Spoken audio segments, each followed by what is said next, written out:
What is up, guys? It's Jimbo here and welcome back to another video. Today we're going to be going through 10 iconic weapons that you can get your hands on throughout your playthrough. They're super easy to get and we're going to go through what each of them does and what locations you need to go to on the map to be able to get them. Some of them are quest related via the main story, and some of them you can find out in the open world. So let's jump into the first 3 that you can get in all the same location in a mission via the main quest line.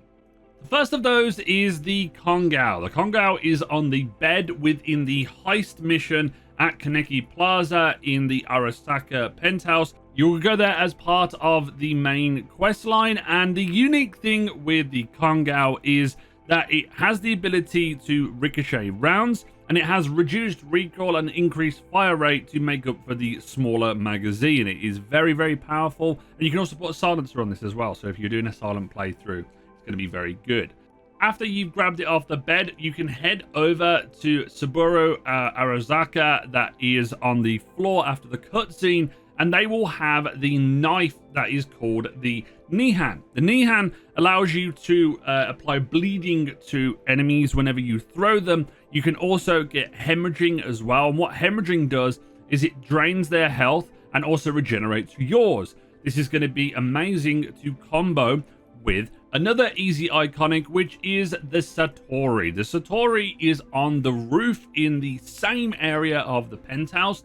Do not continue on with the mission. You want to make sure you backtrack, go up the stairs, and there'll be 2 guards on the roof that you can take out. If you've already picked up the 2 previous weapons, you can use those to take them out, and you can get yourself the Satori. The awesome thing with the Satori is that it allows you to leap towards enemies when you're using the heavy attack, but when it is sheathed and you have potentially the Nehan out, throw the Nehan and then you can pull out the Satori, and it will inflict even more bleeding and hemorrhaging as well, which means that you'll be able to get more health regen. I've been using this as part of my Blade Runner build that I put out the other day, so make sure you go and check this out.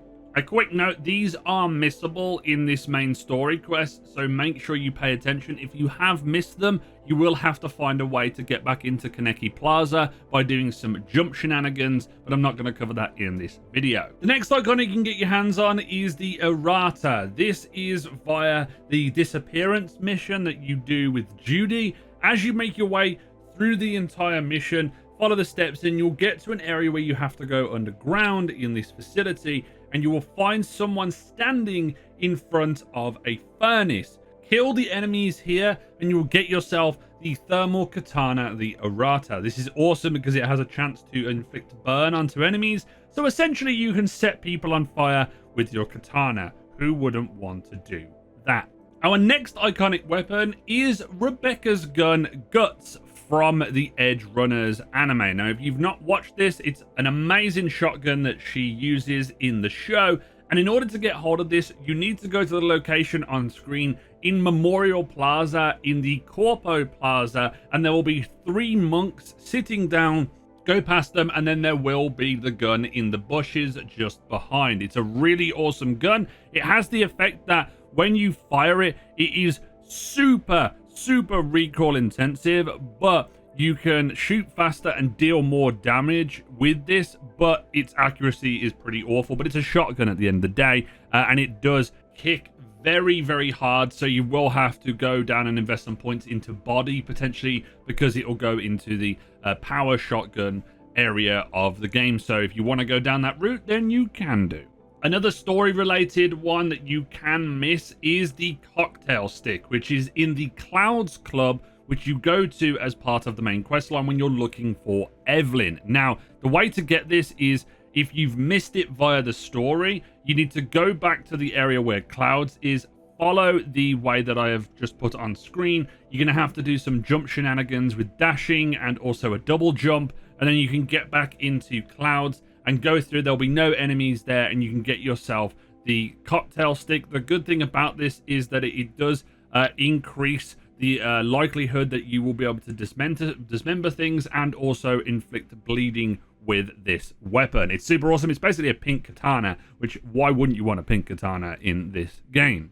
The next iconic is Jackie's guns. Now, the thing that you need to make sure that you do is at the end of the heist mission, in order to get access to these guns, you need to send Jackie's body to their family. That way that you can go and do the quest line for heroes. Once you've done that, well, you don't have to necessarily do it, but once you've done the main funeral for Jackie, you can leave, go and do some other stuff, wait 24 hours, and then go back into the area where the funeral was, and there will be 2 pistols on the counter side. The really awesome thing about these pistols is that if you have one in one slot and one in another slot, every time you get a headshot with the weapon, you increase the crit damage and the burn chance, and then when you swap out to the other weapon, you're able to gain extra ammo equal to the amount of headshots that you previously hit. So you can kind of chain them off one another if you want to go pure pistols and make this amazing. And I do recommend it, using them. It would be awesome if you could akimbo these,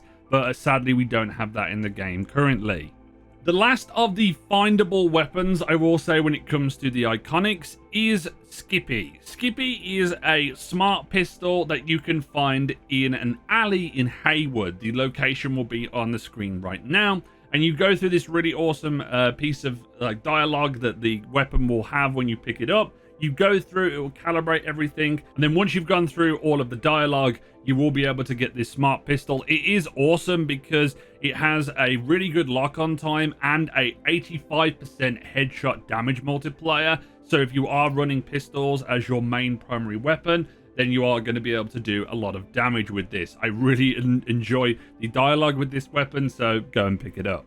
The next set of iconics are going to be craftable iconics, but you have to go and do specific activities in order to get the crafting specs for those iconics. So let's go through the first one. The first one is the Yinglong. This is a auto smart machine gun that you can find via doing a reported crime. You have to go and kill Denzel Cryer, who is in Wellsprings. The best way to do this is look at all of the NCPD activities that are around in the world, find them, and if it says a reported criminal activity, not reported crime, criminal activity, go to them, and there will be enemies that you can kill. And then if they drop a yellow, it means that the iconic has dropped. And in this instance, the Yinglong drops. Now, the Yinglong is a smart machine gun, which means you don't really have to aim as much. It's got decent headshot damage. And the awesome thing about this is it does electrical damage with a small chance of an EMP blast. So if you're fighting enemies, it will just throw out a shock out of nowhere.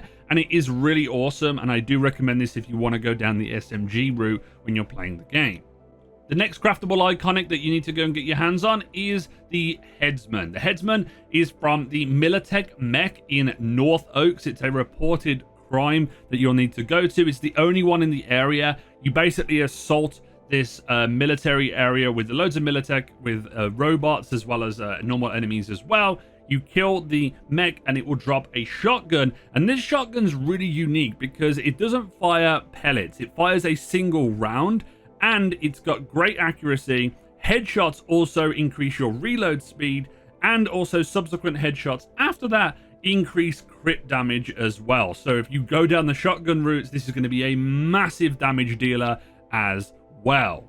The next iconic is the SARM assault rifle. You can get this by doing a reported crime in the north side of Watson. You have to go and kill Arroyo. This guy will run after you with mantis blades and will cause you a bunch of issues if you don't kill everything very quickly. But the awesome thing about this assault rifle is that when you fire off shots with it, it has the opportunity to explode enemies as well. There's burn chance. It also has a really good headshot modifier as well. And I really enjoyed using this for the limited time that I was when I was making this video.